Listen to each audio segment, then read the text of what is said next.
Sa patuloy na pagdami ng mga motor sa kalsada mula sa iba't ibang brand, ang Yamaha Motorcycle ay naglabas na naman ng mga bagong motorsiklo ngayong taon na talagang magugustuhan at magugustuhan pa ng marami dahil hindi lang kalidad. Tibay at tatag ang enhance sa mga bagong motor na ito, maging ang pagiging moderno na may makabagong disenyo, malakas na makina, at matipid kumonsumo, kagaya na lamang ng bagong Yamaha NMAX at Yamaha Aerox 2025 model. Hindi lang pala ang dalawang ito ang dapat mong abangan na dumating sa Pilipinas ngayon, dahil may dalawa pa palang bagong kakalabas lang na motor si Yamaha, na maisulit at praktikal ngayong makabagong katangian. Yan ang aalamin natin kasama ng mga presyo nito.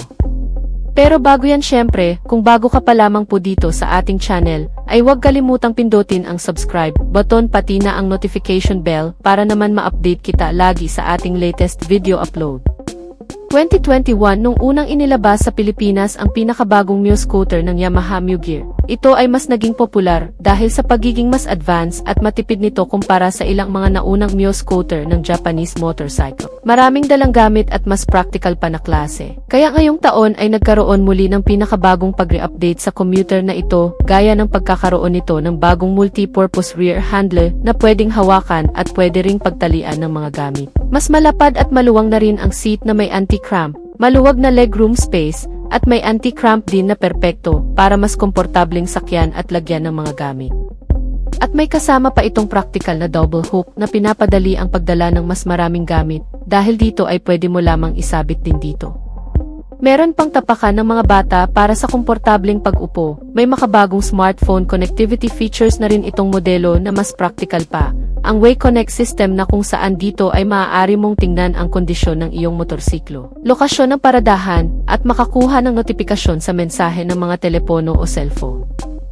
Magagamit lamang ito sa isang Gear Ultima 125 Hybrid is, na bagong bersyon ngayon, kasama ang socket charger ng mobile phone. Laging maging handa na mag-charge ang inyong mga gadget kahit saan. Anumang oras na hindi na kailangan pang mag-alala tungkol sa pagkaubos ng baterya o pagkalubat. Meron din itong mga LED lighting system, LED headlamp na may magarang disenyo, na ginagawang mas malamig at maliwanag ang pagmamaneho lalo na sa madidilim na kondisyon. Sinamahan pa ito ng hazard lamp kung saan nagbibigay ng mas practical at emergency na paggamit lalo na sa mga sitwasyong kinakailangan mong mas mapadali ang pagmamaneho o sa mga biglaang pagpapahinto sa gitna mismo ng kalsada na kung saan magkakaroon ka ng agarang visual sign sa mga kasabayan mo. Nilagyan din ito ng bagong digital speedometer. Malaki, cool at sobrang nagbibigay kaalaman na digital speedometer. Ginagawang mas kapana-panabik ang iyong biyahe sa isang malinaw at modernong display. Available lang din ito sa Gear Ultima 125 Hybrid is version. Ang tubeless tires na may malapad na 12-inch size ay may kabuuang sukat na 110 by 70 sa dalawang gulong sa harap at likod, na ginagawang mas makapit, balansi ang pagmamaneho sa kahit anumang kondisyon ng kalsada na dadaanan. Ang bagong disenyo nito ngayon ay mas naging matapang, medyo may kakaiba nga lang sa modelong ito na kung papansinin ay mas naging malapad ang mga sukat ng ilaw kumpara sa dating modelo, na nagbibigay ng bagong impresyon at mataas na kalidad na may cool confident na style. Ang posisyon sa pagsakay ay nagmumukha kang sobrang kumpiyansa dahil sa mas abot kaya at hindi masyadong kalakihan. Nilagyan ito ng bagong engine na may hybrid system na kagaya sa Yamaha Mio Fazio at sa iba pang modelo ng brand na may ganitong mga features sa makina.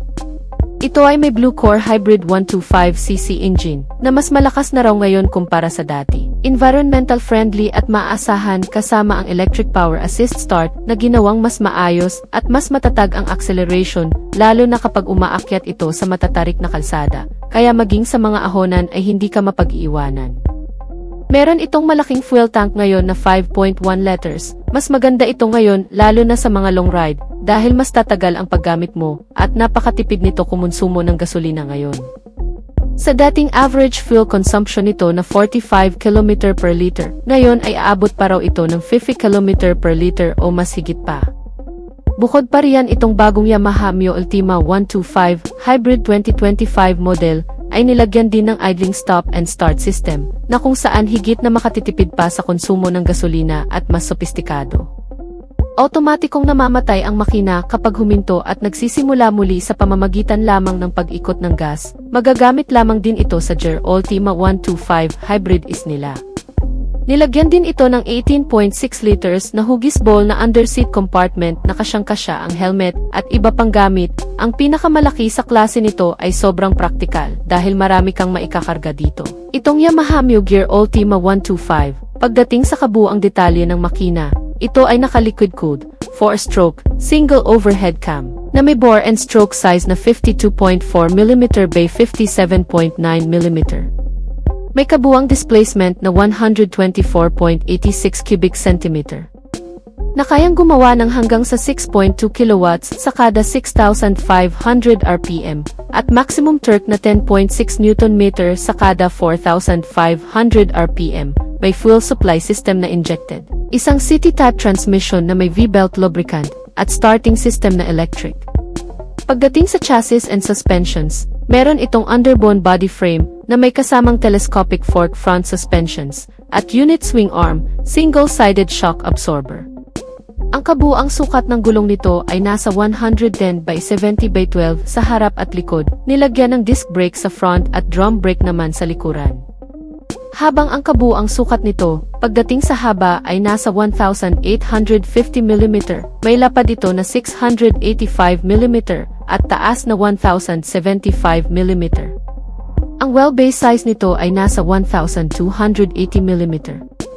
Ang bigat nitong motor ay 95 kg at may fuel tank na 5.1 liters, habang ang ground clearance size ay nasa 135mm.